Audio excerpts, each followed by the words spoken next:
तो भाई जाने का वक्त आ गया यार यहाँ से। और इसमें मैं रुका हुआ था सर लोगों के साथ। म्यूज़ियम वाला हिस्सा सामने और ये है मेन मोनेस्ट्री। और यार मैं सोचा था कि जो गौतम बुद्धा का बड़ा वाला मूर्ति है ना वहाँ पे जाऊँ, वहाँ से पूरा का पूरा शहर दिखता, लेकिन इतने बादल में कैसे जाऊँ यार। तो मैं सोच रहा हूँ कि वो प्लान फॉलो करता हूँ। यहाँ से सीधे मैं गुरुद्वारा जाऊँगा और जस्ट उसके पास में ही है बुमला पास, जो कि चाइना का बॉर्डर है। और फिर जब मैं रिटर्न आऊँगा ना तवांग, तो मैं उम्मीद लगाता हूँ कि भाई उस दिन मौसम सही रहेगा, क्योंकि अभी मैं गया भी तो मूर्ति तो देख लूँगा लेकिन शहर नहीं दिखेगा मुझे। तो फिलहाल मैं आज के दिन निकलूँगा गुरुद्वारे की तरफ। बताओ यार, जिस जगह पे अभी मैं खड़ा हूँ ना, यहाँ से सामने जब मैं देखता तो पूरा का पूरा तवांग दिखना चाहिए था, लेकिन देख क्या रहा है, फॉग। क्या किस्मत लेके आया हूँ मैं, वरना यहाँ पे खड़े होके व्यूज़ जो दिखते हैं ना भाई, पूरा शहर, मज़ा आ जाता। तो अभी मैं जा रहा हूँ शहर से आउट उस पॉइंट पे जहाँ मुझे उस गुरुद्वारे तक जाने के लिए गाड़ी मिलेगी, मतलब कि हिच हाइकिंग करूँगा। कुछ दिन पहले मैं ये सब देखना चाह रहा था, एकदम मन था मेरा देखने का कि भाई मैं बादलों से होके गुजरूँ। और सीरियसली अभी मेरा मन कर रहा है कि थोड़ी देर के लिए बादल हट जाता ना तो कितना अच्छा होता है। और इतना टेढ़ा मेढ़ा रास्ता है यार उस पॉइंट तक जाने का जहाँ मुझे गाड़ी मिलेगी, बहुत टेढ़ा मेढ़ा रास्ता है। और रास्ते की हालत थोड़ी सी बुरी है, मतलब चल सकता है आदमी, मेरे ख्याल से ये बन रहा है अभी, या फिर बना हुआ था टूट गया है। कुछ नहीं दिखाई दे रहा है, जबकि यकीन मानिए गूगल मैप के हिसाब से ये वो पॉइंट है जहाँ से पूरा तवांग दिखता है। और इस रास्ते में तो दूर दूर तक यार कोई घर नहीं है, सिर्फ कुछ बैल गाय यही सब दिखाई दे रहे हैं अपने घंटी बजने के आवाज़ के साथ। और जो गुरुद्वारा है वो मेरे हिसाब से लगभग 30-35 किलोमीटर दूर है यहाँ से, इतना भी ज़्यादा दूर नहीं है। तो उम्मीद है कि आज शाम तक मैं पहुँच जाऊँगा, उम्मीद है। पहुँचूँगा या नहीं पता नहीं। चलते चलते ये वाला रोड है, एकदम मेन रोड, एकदम पीच बना हुआ। और यहाँ पे लिखा हुआ है डिफेंस लैंड, यानी कि आर्मी की ज़मीन है। और गूगल मैप के हिसाब से मुझे इधर जाना है, क्योंकि इधर आर्मी का कैंप है। तो चलते हैं भाई इधर ही, एटलीस्ट रोड तो बढ़िया आ गया। भाई गूगल मैप मुझे जिस रास्ते पे लेके आया है वो ये है। अब मुझे नहीं पता आगे का रास्ता कैसा है, लेकिन ऑलमोस्ट 1 किलोमीटर तक यही रास्ता है। हद है भाई, मतलब रास्ता तो मतलब एकदम क्लियर दिख रहा है कि हाँ जाके वहीं मिलेगा जहाँ मुझे जाना है, लेकिन हालत जो सड़क की है ना,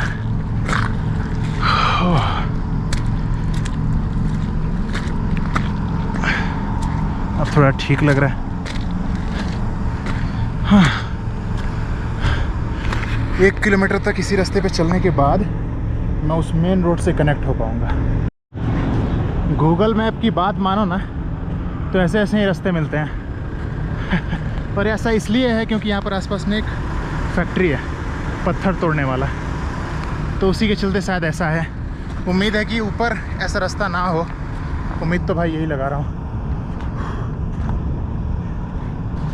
जय हो। ऊपर का रास्ता सही है ना? वो मेन रोड पे कनेक्ट होना मुझे। आपको यहाँ से जंगल से शॉर्टकट था, मगर आप कोई बात नहीं, सड़क से ही चला जाता हूँ। अभी पानी हुआ है ना, बारिश, तो मुझे इधर से आगे जाना था और थोड़ा देर बाकी है। लेकिन रास्ते में ना मस्त वाला वाटर फ्लो मिला है मुझे, पता नहीं गोप्रो में आ रहा है या नहीं, लेकिन बहुत बढ़िया दिख रहा है। ज़िंदगी में ये भी याद रखूँगा कि जब मैं तवांग गया था तो भाई साहब 2 दिन व्यू देखने को ही नहीं मिला।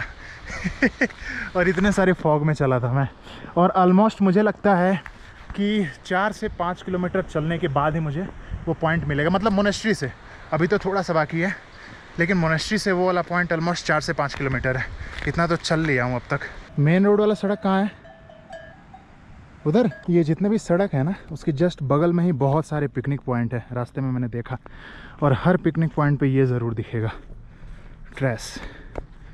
और यहाँ पर यार बियर आम बात है, हर जगह फेंका हुआ मिल जाता है। एक सेंस में देखा जाए तो यहाँ पर पोल्यूशन बहुत है तवांग में। फिलहाल तो मतलब तवांग में ही देखा है मैंने, बाकी इधर उधर कहीं उतरा ही नहीं। तो तवांग में थोड़ा सा पोल्यूशन है, ऑब्वियसली यार जहाँ लोग रहेंगे वहाँ पोल्यूशन तो होगा ही। तो इतना चलने के बाद भाई साहब फाइनली उस सड़क पे, जो कि मेन रोड है वहाँ तक जाने के लिए, चाहे वो गुरुद्वारा हो, चाहे माधुरी लेक हो, चाहे बीच में एक और लेक पड़ता है, और चाहे वो बुमला पास वाला टी पॉइंट हो, यही वो रास्ता है मेन। तो हिच हाइकिंग तो भाई यहीं से करनी थी, लेकिन मौसम साथ नहीं देगा, क्योंकि इस मौसम में अपनी गाड़ी लेके कौन आएगा भाई, कौन पगला। लेकिन फिर भी बैठ के चना वना तो खाऊंगा ही। और हाँ, यहाँ पे है सामने वो गिट्टी तोड़ने वाला जो फैक्ट्री लगा पड़ा था, इतना चढ़ने के बाद यार बंदा यहाँ तक पहुँचा है। शॉर्टकट तो था, जो बंदा बता रहा था ना रास्ते में मिला था, तो शॉर्टकट तो था, लेकिन ऐसे स्लिपरी है ना। सबसे बढ़िया सड़क से ही आ गया मैं। तो ओवरऑल यही सड़क है। वीडियो बना दो यार वाला लोग कितना अच्छा है बोल के डाल दो। नहीं महाराज, मैं जब से वहाँ से आया हूँ ना, क्या नाम है, भैरव कुंड, असम और भूटान के बॉर्डर पे जो है अरुणाचल, वहीं से मैं एंट्री किया था। रास्ते में मुझे BRO के ही लोग ज़्यादा मिले हैं, क्योंकि वहाँ पे लेबर काम बहुत है और रोड का काम दबा के हो रहा है। तो अच्छे लोग मिलते हैं महाराज, खास करके इस रूट में तो मुझे बहुत अच्छे लोग मिले हैं। और एक तो मौसम सर तवांग देखने को नहीं मिला मुझे 2 दिन रहा तवांग में। असल में मैं मोनेस्ट्री में रहा हूँ और बहुत अच्छी जगह दिया था उन लोगों ने, सही में, खाने के लिए भी, रहने के लिए भी, सब कुछ। तो अपनी तरफ से थोड़ा सा डोनेशन दे दिया। और अभी जस्ट उधर से हैं, बाहर पैदल इस पॉइंट पे। अच्छा, उसलिए वो आप बाहर निकला ना? इसलिए बाहर अब सब बाहर, क्योंकि इधर से समझ में नहीं आया कि इतना माया जाल है ना सड़क का यहाँ पे तवांग में, इधर उधर ऐसे समझ में नहीं आ रहा था। तो बाहर से बाहर मैं गूगल मैप देख के आ गया। तो वहाँ तक जाने की मेरी इच्छा थी, गुरुद्वारा तक।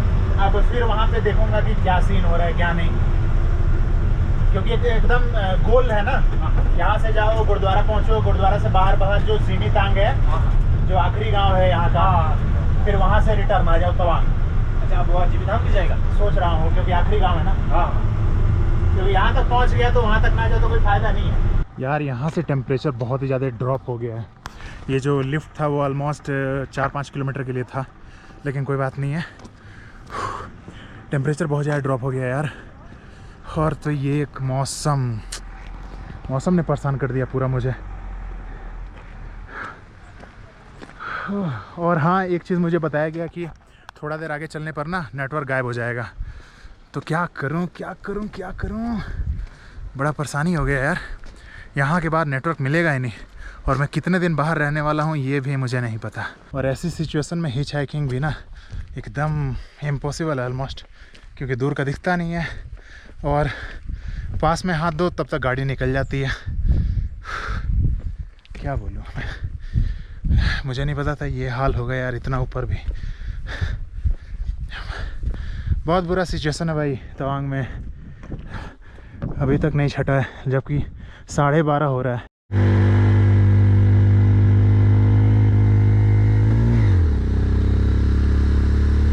अच्छा, आगे भी चढ़ाई है या फिर नॉर्मल रास्ता है? चढ़ना है? अरे भाई,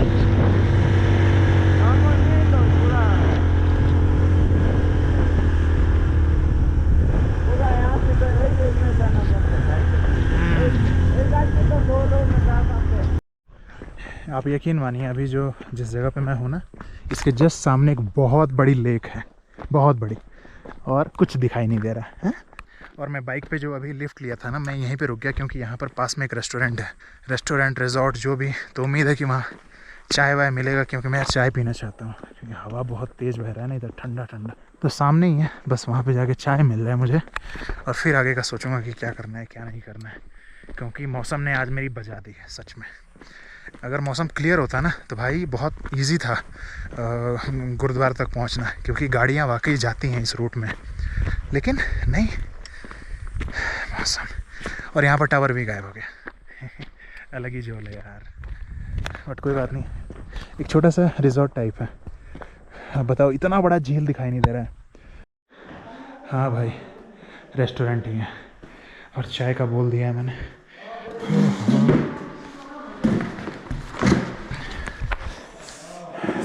यार इतना ठंड, लाइट होता तो मैं यहाँ पे चार्ज में लगाता। और जस्ट सामने ही झील है भाई, बहुत बड़ी झील है। किस्मत ख़राब है मेरी। खैर कोई बात नहीं है, यहाँ पर आराम से चाय वाय पीना है मेरे को। अच्छा हाँ, इसका यही नाम है, TSO lake.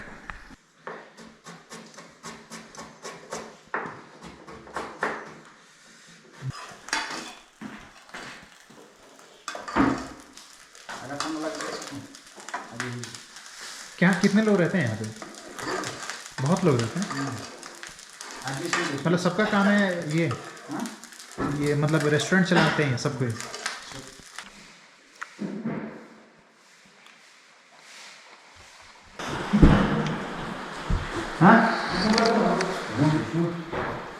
Gang of Wasseypur का मनोज बाजपेयी लग रहा हूँ मैं। अब जाके थोड़ा थोड़ा ये लेक दिखाई देने लगा है। वाह, बहुत बड़ा लेक है यार। और मुझे जाना था ऊपर की तरफ, लेकिन रेस्टोरेंट पे रुक गया थोड़ा, क्योंकि ये सही जगह है, आराम से बैठो, आराम करो। बारिश हो रही है ना, ये बहुत परेशान कर रहे हैं बारिश। क्या करूं यार मैं भी, मतलब जिस चीज़ के चक्कर में मैं मेघालय नहीं गया कि बरसात होगा, वो चीज़ पीछा ही नहीं छोड़ रही है। तवांग तो सही तरीके से पहुंच गया, लेकिन तवांग के आगे पहुंचना थोड़ा सा मुश्किल लग रहा है यार। मैं तो बड़ी बुरी सिचुएशन में फंस गया यार। मतलब मैं तवांग मेरा आखिरी डेस्टिनेशन था, उसके बाद मैं वापस जाना चाह रहा था। अब ऐसा लग रहा है कि तवांग के बाद सीधे वापस चले जाना चाहिए था, इधर नहीं आना चाहिए था। अब इधर मैं आया हूँ तो देखो मुझे क्या क्या कवर करना है। बुमला पास जो कि चाइना बॉर्डर है, गुरुद्वारा, और फिर उसके बाद ये जिमीतांग जो कि लास्ट गांव है। और मौसम बिल्कुल भी साथ नहीं दे रहा है। अभी थोड़ी देर पहले क्लियर हुआ था, पूरा झील दिखाई दे रहा था, और अभी फिर से। और मुझे पता है कि भाई मैं मनोज बाजपेयी लग रहा हूँ गैंग ऑफ वासेपुर का, लेकिन फ़िलहाल मेरे पास यही है और बहुत सही है यार। ये बहुत ही मोटा है ना, घर से इसी को लेके निकला था मैं। अब एकदम क्लियर साफ दिखाई दे रहा है। इसको TSO लेक बोलते हैं, मतलब पूरा नाम नहीं पता, लेकिन TSO लेक बोलते हैं इसे। और मेरे को बढ़ना है आगे, मौसम थोड़ा बहुत साफ़ होने लगा है तो फ़ायदा उठाता हूँ, बढ़ता हूँ आगे। अभी जब मैं लेक से थोड़ा सा आगे चला था ना, तो इंडियन आर्मी की एक गाड़ी आई और उन्होंने मुझे थोड़ा दूर आगे छोड़ दिया। और फिर उन्होंने बताया कि यहाँ पर ऑक्सीजन का सीन है, थोड़ा सा ऑक्सीजन लेवल थोड़ा सा कम है, तो कम चलने के लिए उन्होंने कहा, क्योंकि दिक्कत हो सकता है। तो ये बात मुझे नहीं पता था कि यहाँ पर ऑक्सीजन का थोड़ा सा सीन है। मैं तो चलते जा रहा था, लेकिन उन्होंने समझाया मुझे और ये बताया कि गुरुद्वारा जो है वो इतना दूर नहीं है, पैदल भी चलोगे, धीरे धीरे पैदल भी चलोगे तो शाम तक पहुँच जाओगे, लेकिन कोशिश करना कि पैदल मत चलना और किसी सही जगह पर जाके खड़े हो जाना और गाड़ी का वेट करना, पहुँच जाओगे शाम तक। तो आई होप कि पहुंच जाऊं मैं शाम तक, मुझे भी यही लग रहा है। पीछे जो दिख रहा है ना, वो इंडियन आर्मी का एक कैंप है, यहीं तक वो लोग आए हुए थे। तो थैंक यू इंडियन आर्मी, क्योंकि छोटी छोटी मदद भी हम लोग के लिए बहुत मायने रखती है। और ये बात भी बताने के लिए कि यहाँ पर ऑक्सीजन लेवल कम है तो मैं चलूँ उतना नहीं। एक चीज़ बताऊँ, देखो गाड़ी तो मुझे वहाँ तक की भी मिल सकती थी, लेकिन कहीं ना कहीं इसका भी मज़ा है। जो मैं पैदल चल रहा हूँ ना, इसका भी एक मज़ा है। बस दुआ करता हूँ कि शाम तक मैं गुरुद्वारा पहुँच जाऊँ, वरना सारा मज़ा ना सज़ा में बदल जाएगा। सही कह रहे थे भाई इंडियन आर्मी वाले कि यहाँ पर ऑक्सीजन लेवल थोड़ा सा कम है, क्योंकि मैं वो थोड़ा सा फील कर पा रहा हूँ। जब मैं चल रहा हूँ ना, तो थकान बड़ी जल्दी हो रहा है। जब तक इंडियन आर्मी ने मुझे नहीं बताया था कि यहाँ पर ऑक्सीजन लेवल कम है, तब तक वो हो रहा था। मुझे लग रहा था कि भाई चलने की थकान होती है, लेकिन जबकि सड़क देखो एकदम सीधा है ना, अब उतना चढ़ाई नहीं है, फिर भी थकान जल्दी हो रहा है। ऑक्सीजन लेवल सच में कम है यहाँ पे। तो थोड़ी देर बैठूंगा मैं यहाँ पे एंड देन आगे बढ़ूंगा। और गाड़ी तो वैसे ना ही के बराबर चल रही है। और एक चीज़ मैं नोटिस कर रहा हूँ यार, इस रास्ते में ना हर थोड़े देर पर, मतलब 200-300 मीटर पर छोटा छोटा झील है इसके जैसा, मतलब छोटा बड़ा एकदम जनरल साइज के, तो रास्ते में मिल जा रहे हैं। पता नहीं मतलब इनका कोई नाम भी होता है या नहीं, लेकिन रास्ते में मिल जा रहे हैं भाई बहुत ज़्यादा। मैं एकदम धीरे चल रहा हूँ, कोई जल्दीबाजी नहीं, प्यार से, इस उम्मीद में कि शायद कोई गाड़ी आ जाएगी और मुझे गुरुद्वारे तक पहुँचा देगी। उम्मीद नहीं छोड़नी चाहिए भाई, उम्मीद नहीं छोड़नी चाहिए, क्योंकि अरुणाचल में मेरा एक्सपीरियंस बहुत ही अच्छा है। तो चांसेस हैं कि हो सकता है कोई गाड़ी आए और मुझे गुरुद्वारे तक छोड़ दे, और बाई चांस अगर नहीं भी आए तो कोई आपत्ति नहीं है। पैदल चलेंगे आज, और कहीं ना कहीं ये यादगार रहेगा भाई, ये वाला जो रूट है। और क्योंकि मौसम जो है ना वो थोड़ा सा अजीब है ना, तो ऐसे मौसम में चलना ये अपने आप में बहुत ही, क्या कहते हैं, एडवेंचरस है।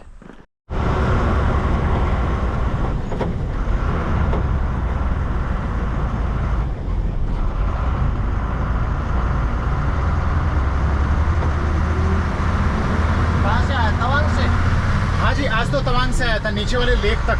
अच्छा। लेक देखने के लिए गाड़ी से उतर गया, फिर वहाँ बारिश आ गई बहुत तेज़। तो थोड़ा सा अलग दिख रहा हूँगा मैं, है ना। टोपी है और उसके बाद ये नया सा ख़रीदा है मैंने। तो यहीं पे जस्ट मेरे को जो लिफ्ट मिला उन्होंने वाई पॉइंट पे मुझे उतार दिया। वाई पॉइंट यानी कि एक जो गुरुद्वारे की तरफ जाएगा और दूसरा बुमला पास की तरफ।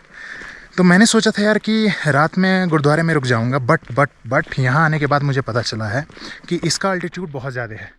तो सिर्फ दर्शन करने का परमिशन है, रात में रुकने का परमिशन नहीं है, क्योंकि कुछ भी हो सकता है। हाइट ज़्यादा है तो ऐसे ही नहीं आ सकता है कोई भी। ट्रेनिंग होता है, इसको ये लोग शायद क्लाइमेट कहते हैं कि बगैर क्लाइमेट के यहाँ पे रात में नहीं रुक सकते हो। तो सच तो यही है कि मुझे थोड़ा सा मुश्किल होगा। बस मैं गुरुद्वारे में जाऊँगा, बात करूँगा ये कि मैं रुकना चाहता हूँ। अगर उन्होंने रोका तो अच्छा है, अदरवाइज़ नहीं रोका तो क्या कर सकते हैं, वापस जाना पड़ेगा तवांग मुझे। और एक तो दिन में ऑक्सीजन का लेवल गिरा हुआ ही है, नाइट में और गिर जाता है। तो खैर कोई बात नहीं है, जैसे इंडियन आर्मी बोलेगी वैसा मैं करूँगा। अगर वो बोलती है कि यहाँ से चले जाओ नीचे तवांग में तो मैं चला जाऊँगा। अदरवाइज़ अगर रुकने के लिए कोई तरीका मिल जाता है मुझे तो मैं रुक जाऊँगा। वैसे मैं चाहता हूँ यार रुक जाऊँ, कोई भी तरीका मिले। और रही बात इस टोपी और इसकी, तो इंडियन आर्मी का एक यहाँ पे छोटा सा दुकान है, वो लोग रखते हैं, क्योंकि ऐसी सिचुएशन जैसे मेरे साथ हुई बहुतों के साथ होती है। वो लोग लेके नहीं आता है, ये क्या, तो हाँ वो लोग लेके नहीं आता है तो यहाँ पे ख़रीद लेता है, क्योंकि इससे आगे बगैर जैकेट के वो आर्मी जाने ही नहीं देती है। आर्मी ने मतलब पहले ही बोल दिया कि ख़रीद लो, अदरवाइज़ यहाँ से नीचे चले जाओ। तो ख़रीद लिया भाई मैंने। जैकेट नहीं है, टोपी नहीं है, तो कोल्ड पकड़ने के चांसेस ज़्यादा हैं। और फिर उन्होंने मुझे कुछ खाने पीने के लिए भी दिया, 2 बिस्किट और वो क्या बोलते हैं, मेरे ख्याल से मिल्क शेक है, तो वो दिया मुझे। अब यहाँ का टेम्परेचर आप इसी चीज़ से अंदाज़ा लगा लो, ये जो मुंह का निकल रहा है ना, इसी से अंदाज़ा लगा लो कि यहाँ का टेम्परेचर कैसा है। लेकिन इंडियन आर्मी ने एक चीज़ कहा कि देखो रहने का व्यवस्था तो हम लोग नहीं कर सकते हैं, हो सकता है कि तुमको नीचे जाना पड़े, लेकिन हाँ बाई चांस खाना नहीं मिला तो आ जाना वापस, हम लोग खाना वाना खिला देंगे और हो सके तो नीचे भेजने का यानी कि तवांग तक भेजने का जुगाड़ भी कर देंगे। मुझे हंसी इस बात पे आ रही है कि इस ऊंचाई पे रहने के लिए इंडियन आर्मी के हर एक जवान को नीचे, थोड़ा सा नीचे खुद को तैयार करना पड़ता है कैंप में। 7 दिनों तक उनको मतलब मेडिकल तरीके से क्या बोलते हैं, मतलब तैयारी करते हैं वो खुद के लिए ऐसे एनवायरनमेंट में रहने के लिए, तब जाके वो यहाँ पर रहना चालू करते हैं। और मैं पगला हूँ कि ये सोच रहा हूँ कि गुरुद्वारे में जाऊँगा, वहाँ पर कैंप लगाने की परमिशन लूँगा और रह जाऊँगा। अरे भाई, लेकिन कोई बात नहीं यार, कोई बात नहीं है। ये चीज़ मेरे साथ पहली बार हो रही है ना, तो अगली बार जब मैं किसी एक्सट्रीम जोन में जाऊँगा तो इन चीज़ों का पता कर लूँगा पहले ही कि क्या सीन है, टेम्परेचर कितना है, फिर ऑक्सीजन लेवल कितना है, और एक आदमी जाके ऐसे नॉर्मली रह सकता है या नहीं रह सकता है। तो अगली बार पता करूँगा, इस बार पता नहीं था। कोई बात नहीं। एंड आर्मी बहुत सपोर्टिव है, मुझे चाय वाय पिलाया, खाने के लिए खैर दिया ही, पीछे बैग में रखा है मैंने, और बोला कि ठंडा पानी मत पीना, गुरुद्वारे में जाओ, वहाँ पर दिख गया गुरुद्वारा, दिख गया यहाँ से थोड़ी देर बाद और दिखेगा, पीला पीला दिखने लगा है। तो उन्होंने कहा कि ठंडा पानी हो तो मत पीना, गुरुद्वारे में जाओ, वहाँ पर गर्म पानी मांगना और तब पीना वहाँ पे। और अब ज़्यादा दूर नहीं है गुरुद्वारा, सामने दिख गया भाई। बस इतना ही चाहिए था मुझे, यहीं तक तो पहुँचना था। लेकिन यही है कि यहाँ पर जब मैं पहुँचना चाह रहा था पहले, तो सोच रहा था कि कैंपिंग करूँगा, रहने का परमिशन मिलेगा तो रहूँगा, बट रहने का थोड़ा सा झोल हो रहा है। बट कोई बात नहीं है, जो किस्मत में है वो कबूल है। पता नहीं दिख रहा है या नहीं, लेकिन सामने जो लेक है ना, तो लेक के जस्ट सामने हल्का पीला पीला आपको फील हो रहा होगा, वही है गुरुद्वारा। वाह, अब ज़्यादा दूर नहीं है, ये सामने वाले रास्ते से धीरे धीरे पहुंच जाऊंगा। और एक बात कि देखो यार, मैं बिहार से हूँ एंड बिहार के गोपालगंज डिस्ट्रिक्ट से हूँ। तो गोपालगंज के डिस्ट्रिक्ट से ही यहाँ पर भी एक आर्मी के जवान थे। तो बहुत सारा हुआ कि ऐसे कैसे आ गए भाई, बताओ, इतने एक्सट्रीम में अकेले घूमने आ गए। तो मतलब वही नॉर्मल से सवाल, अब क्या सबको रियलिटी नहीं बता सकते हो ना, तो इसलिए एक स्टोरी बताना पड़ता है मुझे कि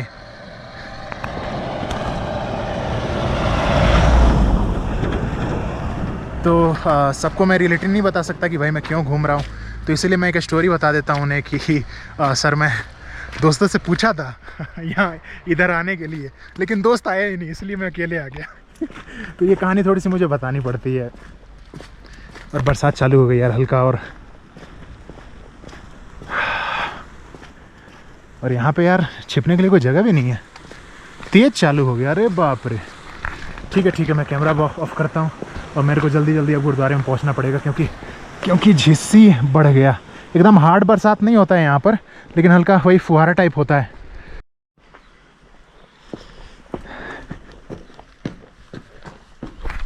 तो भाई साहब यहाँ इस चीज़ की दिक्कत है, मतलब कोई नहीं रखेगा मुझे ये फैक्ट, और इसलिए क्योंकि ऑथोराइज़ नहीं है, किसी सिविलियन को नाइट में यहाँ पे स्टे करने के लिए ऑथोराइज़ नहीं है, क्योंकि कल के दिन अगर मुझे कुछ हो जाए रात में तो जवाबदेही कौन होगा। एक सेकेंड, ये क्या है? सोरिंग 16 commanding officer all RKS Bihar. Waheguru ji दा खालसा वाहेगुरु जी दी फतेह। और इतना ऊंचा चढ़ना है भाई, बहुत ऊपर है, एकदम पहाड़ में। दिख रहा है कि नहीं? थोड़ा सा डार्क आ रहा होगा। ये है गुरुद्वारा, और एकदम पहाड़ पे भाई साहब, यही इसकी सबसे अमेजिंग बात है। और यहाँ से चलना है मुझे। ये बैठने के लिए बीच बीच में बना के रखा गया, और फिर उनके लिए नोटिस भी है कि भाई साहब कुछ पीजिएगा खाइएगा मत, वरना कूट दिए जाएंगे। और इधर चढ़ना है। और जहाँ तक मुझे समझ आया, एक बोर्ड था, वहाँ पर लिखा हुआ था कि गुरु नानक देव जो थे वो यहाँ पर आए हुए थे, तो इसलिए यहाँ पर एक गुरुद्वारा है, क्योंकि इसी रास्ते से वो चाइना गए थे, फिर इसी रास्ते से वापस भी आए थे। इससे ऊपर जाना है और यहाँ पर जूते निकाल देने हैं भाई, तो बस।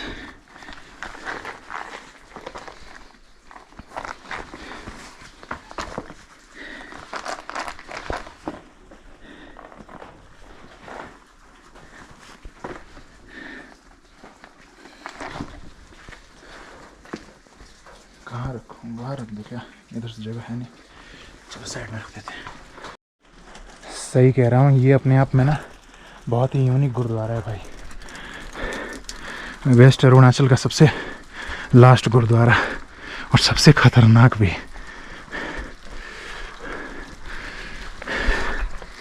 और यहाँ से ऊपर वाला है यार, कितने मुश्किल से बनाया गया है यार, देख रहे हो?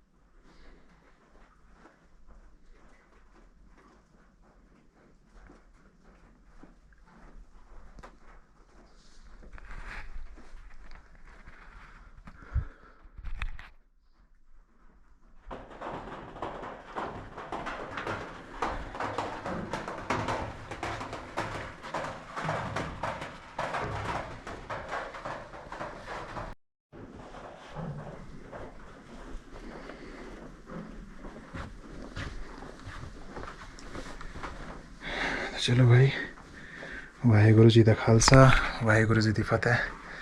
दर्शन हो गए, बहुत है भाई। और हाँ, ये गुरुद्वारे का नाम तीसरी उदासी गुरु नानक देव जी, नहीं, तीसरी उदासी गुरुद्वारा नाम है। तो अब दर्शन हो गए, बहुत है यार। और चलते हैं यहाँ से, है ना, क्योंकि रात में सोने का भी कुछ ना कुछ करना है।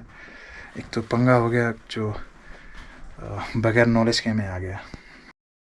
एकदम पतला पतला गली है, इसको पता नहीं कैसे बनाया गया होगा यार। और इतने ऊपर, सच में यार बहुत बहुत डिफरेंट गुरुद्वारा है ये, बहुत डिफरेंट गुरुद्वारा है। ये बहुत एक्सट्रीम है। मुझे नहीं लगता कि बहुत सारे ब्लॉगर यहाँ पे आ चुके हैं, कुछ ही आए होंगे, क्योंकि यूट्यूब पर जब मैं सर्च कर रहा था इसके बारे में तो बहुत ही कम ब्लॉग था या फिर ना के बराबर, कोई अपडेट नहीं था। और यहाँ से बाहर का व्यू ऐसा है भाई, एकदम पहाड़ों के बीच में। गाना शुरू हो गया पूजा पाठ वाला, मतलब जो सिख धर्म में होता है। तो अभी जो यहाँ के वो है ना सिख गुरुजी, उनसे मेरी मुलाकात भी हुई। अब पूछ रहे थे कि ऊपर से आए, तो हाँ हाँ, दरअसल ऊपर कोई नहीं था ना जब मैं गया था। तो पूछे कि दर्शन हुआ था, हाँ जी हाँ जी हाँ जी। तो उन्होंने कहा कि रुकने का परमिशन तो खैर देखो ना गुरुद्वारा देगा ना आर्मी देगी। तो उन्होंने बस ये कहा कि देखो चांसेस हैं सिविल एरिया में रह लो, ठीक है, क्योंकि सिविल एरिया में रहोगे तो मतलब ठीक है, कंपैरेटिवली ठीक है। तो उन्होंने बस इतना एक राय दिया कि सिविल एरिया में रह लो, ओके। और बाकी उन्होंने कहा कि खाने पीने का बाई चांस अगर कोई इशू आए तो हम दे देंगे तुम्हें, ठीक है। तो मतलब अच्छा है, लेकिन ये है ना कि अथॉरिटी का सीन है थोड़ा सा, बट कोई बात नहीं। वाहेगुरु ने कुछ सोचा है, अगर यहाँ तक बुला लिया है भाई मुझे, तो कहीं ना कहीं सोचा ही होगा रात में रखने के लिए। तो बस भाई साहब शाम होने वाली है और थोड़ी देर में रात हो जाएगी। मतलब अभी मेरे पास कोई भी प्लान नहीं है कि मैं कहाँ सोने वाला हूँ, क्योंकि हर जगह से रिजेक्ट हो चुका हूँ। मेरी गलती है दरअसल, मैं अपनी गलती भी क्या बोलूँ, कोई कुछ पता ही नहीं चला था कहीं से यार, सिर्फ गुरुद्वारा दिखा था और कुछ अपडेट था ही नहीं यहाँ का। और एक बात कि यहाँ पास में ना एक लेक है, जस्ट पास में ही, उसका नाम है माधुरी लेक। दूसरा नाम कुछ और है, लेकिन माधुरी लेक के नाम से वो फेमस हो गया था। क्यों? क्योंकि भाई साहब कोयला फिल्म में माधुरी ने यहाँ पर डांस किया था तो ये माधुरी नाम से फेमस है। अब मेरे दिमाग में आ रहा था कि मैं एक बार जाके वो लेक देखूं, लेकिन अब चूँकि अजीब सा सीन हो गया ना, है ना, कि भाई साहब आर्मी के पास मतलब ऑथोराइजेशन नहीं है किसी सिविलियन को अपने पास रखने का ऐसे अल्टीट्यूड पे, क्योंकि भाई साहब रात में कुछ हो गया मेरे साथ तो कौन जवाबदेही होगा। एंड सेम चीज़ अप्लाई होती है गुरुद्वारे में भी। तो कोई बात नहीं है, मैं खुद पे हूँ अब। एंड सच कहूँ, मैं ऐसी सिचुएशन में फंसना चाहता था मैं सही बता रहा हूँ, मैं ऐसी सिचुएशन में ना फंसना चाहता था। क्यों? क्योंकि यार ऐसी सिचुएशन में जब आदमी फंसता है ना, मतलब कोई भी आपको सपोर्ट करने वाला नहीं हो और सब कुछ आप पर है कि आप अपने रात कैसे सरवाइव करेंगे। ऐसे ही ये बात है कि भाई रात में जब ऑक्सीजन लेवल और ड्रॉप होगा तो कहीं ना कहीं मेरे लिए थोड़ा सा ख़तरा बढ़ जाएगा। और मुझे ये देखना है कि भाई साहब कम ऑक्सीजन पे रात में मेरा शरीर कैसे रिएक्ट करता है। फिर से बादल चढ़ने लगा भाई, हाय रे। और सामने गुरुद्वारा है और अभी वो क्या बोलते हैं, अरदास बोलते हैं ना, हाँ अरदास चालू है अभी।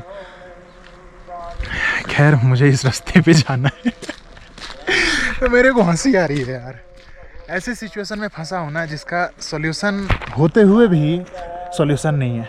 क्योंकि हम लोग बेसिकली कैंप कर लेते हैं। देखो यार जनरली अगर कैंपिंग की बात है ना तो रास्ते में बहुत सारा जगह दिखा था मुझे, लेकिन पॉइंट यहाँ पे आ जा रहा है ऑक्सीजन का लो होना। तो कहते हैं ना कि भाई सॉल्यूशन होते हुए भी मेरे पास सॉल्यूशन नहीं है आज की इस प्रॉब्लम का। अब एक तरह से समझ लो कि अगर बाई चांस मैं किसी जगह पे कैंपिंग कर भी लेता हूँ तो अब मेरे बॉडी की परीक्षा है कि मेरा बॉडी कम ऑक्सीजन पे क्या मेरा साथ दे पाएगा। अब तक मैं लो ऑक्सीजन वाले एरिया में नहीं गया हूँ, ये मेरा पहली बार है और वो भी गलती से आया हूँ। तो अब सब कुछ डिपेंड करता है मेरी बॉडी पे, मेरा बॉडी कितना काबिल है कम ऑक्सीजन झेल लेने के। चलो वाहेगुरु जी दा खालसा वाहेगुरु जी दी फतेह। मतलब इस इतने एक्सट्रीम में आ गया काफ़ी है यार। कभी कभी वक्त आपको ऐसी जगह पे लाके खड़ा कर देता है जब आपको बहुत ही कड़ा फैसला लेना पड़ता है। और आज के दिन वक्त मुझे ऐसी जगह पे लाके खड़ा कर दिया है, क्योंकि मुझे पता है कि इंडियन आर्मी से चूँकि उन्हें ऑथोराइजेशन नहीं है सिविलियन को रखने का, और गुरुद्वारे में भी सेम सीन है, क्योंकि वहाँ पर बड़े बड़े ऑफिसर्स आते रहते हैं, तो कहीं ना कहीं दिक्कत हो सकता है गुरुद्वारे में। एंड मैं बिल्कुल भी नहीं चाहता। और ये जगह मुझे इसलिए परफेक्ट लग रहा है क्योंकि एकदम बराबर है, ठीक है ना, एकदम बराबर है। और अभी हवा शांत है। मुझे दिक्कत तभी होगी जब रात में तेज़ हवा बहने लगेगी। ऑक्सीजन गिर जाए मुझे कोई आपत्ति नहीं है, लेकिन मैं ये दुआ करता हूँ कि रात में हवा ना बहे बस, ठीक है, क्योंकि मेन दिक्कत वहीं खड़ी होगी। और मेरे पास दूसरा कोई ऑप्शन नहीं है, सच कहूँ तो कोई दूसरा ऑप्शन नहीं है। तो बस वाहेगुरु जी का नाम लेके कैंपिंग करते हैं यहाँ पे और देखते हैं कि कल का सूरज कैसा होता है। इसको कहते हैं भाई किस्मत ख़राब। मैं जैसे ही कैंपिंग करने के लिए वो निकाला टेंट वगैरह सारा चीज़, तब तक हवा बहने लगा। बहुत ही एक्सट्रीम सिचुएशन में फंस गया हूँ मैं यार, क्या करूँ क्या करूँ। हंसी आ रही है मेरे को ना खुद पे कि क्या करूँ। और ये जो है ना एक बंकर है, बंकर भी अंदर का पूरा पानी छू रहा है, वरना रहने के लिए ख़राब नहीं था। और हवा के चलते बहुत दिक्कत खड़ी हो सकती है रात में। तो मैं थोड़ा सा आगे बढ़ रहा हूँ, ठीक है, देखता हूँ बस वक्त कहाँ लेके जाती है। अभी मैं ऐसे आफत में फंसा हूँ, लो टेम्परेचर, तेज़ हवा और बारिश, इन तीनों से बचना है मुझे। इंडियन आर्मी के पास सिविलियन को रखने की ऑथराइजेशन नहीं है, गुरुद्वारे में रह नहीं सकता। फिर यहाँ पे है कौन? सिविलियन भी आसपास पता नहीं यार है कि नहीं, पता करता हूँ। अगर आसपास सिविलियन होंगे तो हेल्प मांगूंगा मैं।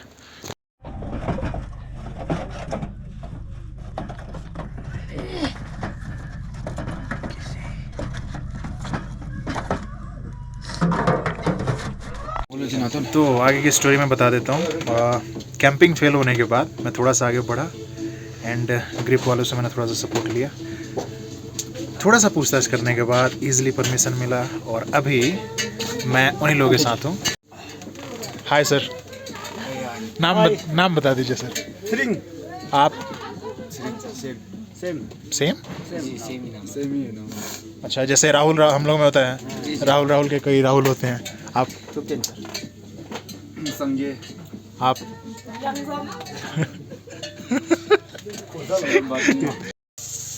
तो यहाँ पे बन रहा है खाना और ये वाला बिस्तर मिला है मुझे।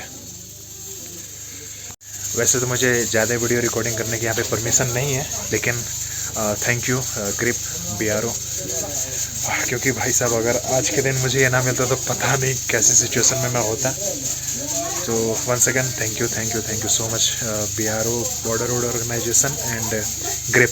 एक्चुअली ग्रिप का फुल फॉर्म क्या होता है? Full form border road. हाँ वो तो जानता हूँ, ग्रिप का तो बस ग्रिप ही कहते हैं। ग्रिप ही ओके। और यहाँ पानी गर्म हो रहा है और यहाँ के लोग भाई साहब एक चीज़ मैं कहना चाहूँगा, बहुत मस्ती करते हैं भाई, बहुत मस्ती करते हैं। तो एक कहते हैं ना कि बाकी दुनिया से कट के एक अलग ज़िंदगी में जीना, मतलब ही नहीं है भाई बाहर की दुनिया से क्या हो रहा है क्या नहीं हो रहा है, कोई मतलब नहीं। यहाँ पर अपना गाना बजा के, अरुणाचल का जो भाषा है उसका लोकल भाषा वाला गाना बजा के मस्त नाचना गाना, खुश रहना, ऐसी लाइफ है मस्त वाली। एंड बहुत अच्छा है यार, कम से कम बाहर के भागम भाग से तो है ना, बहुत दूर हैं ये लोग। एक अच्छा खासा जॉब है, रोड का काम चलता है, पूरा दिन अपने जॉब में रहो, रात में आओ, मस्ती करो, खाना पीना खाओ, फिर सो जाओ, फिर सुबह जॉब में जाओ, बस। सब ऐसा नहीं है, शहर में भी एग्जैक्ट यही लाइफ है, बट कहते हैं ना कि यार बाहर की भागम भाग से दूर कहीं। तो सच कहूँ तो ऐसी लाइफ अपन चाहता है। यार दिल्ली में, नोएडा में बहुत कंपटीशन है यार, बहुत ज़्यादा दौड़ है।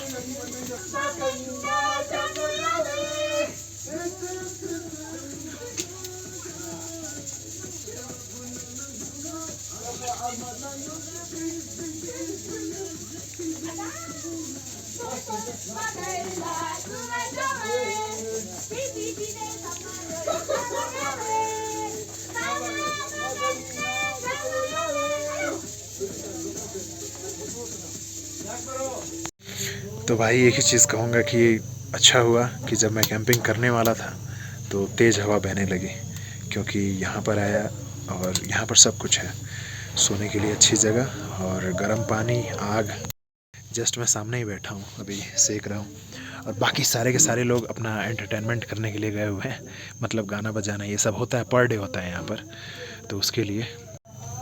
और थोड़ी देर पहले मैं कह रहा था ना कि अगर वाहे गुरु जी ने मुझे यहाँ तक बुलाया है तो कुछ ना कुछ सोच के रखा होगा। तो बेस्ट है। And thank you BRO, thank you grip, and thank you.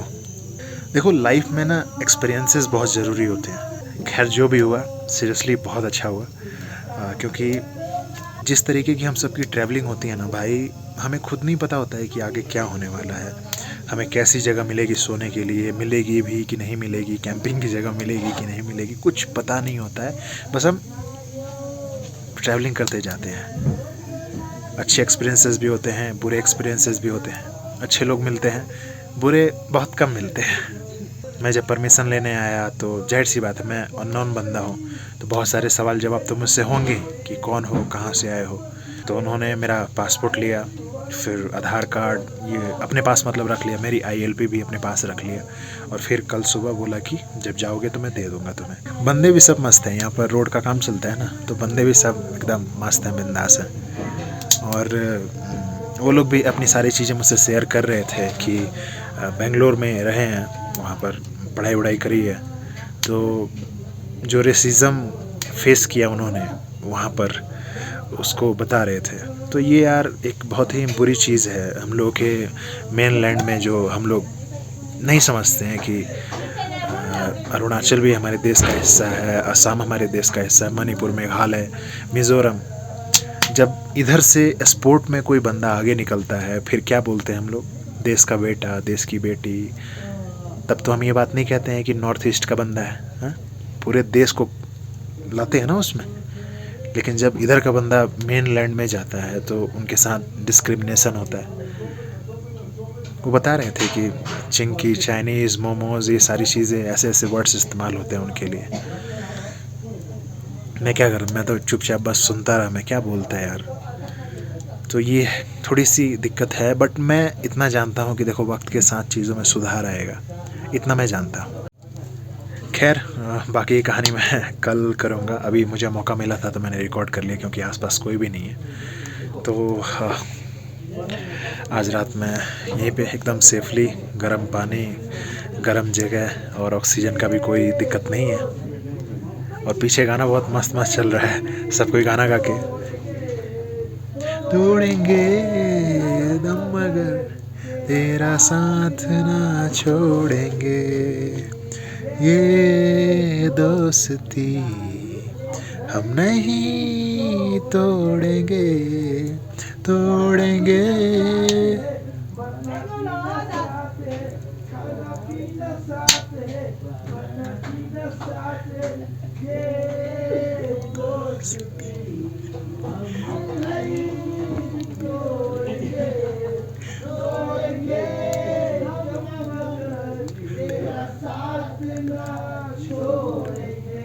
वैसे मस्ती मजाक चल रहा है बहुत देर से। अच्छा यार।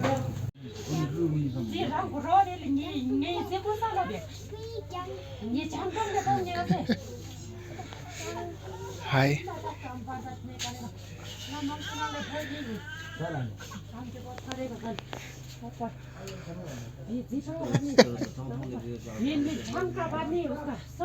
क्या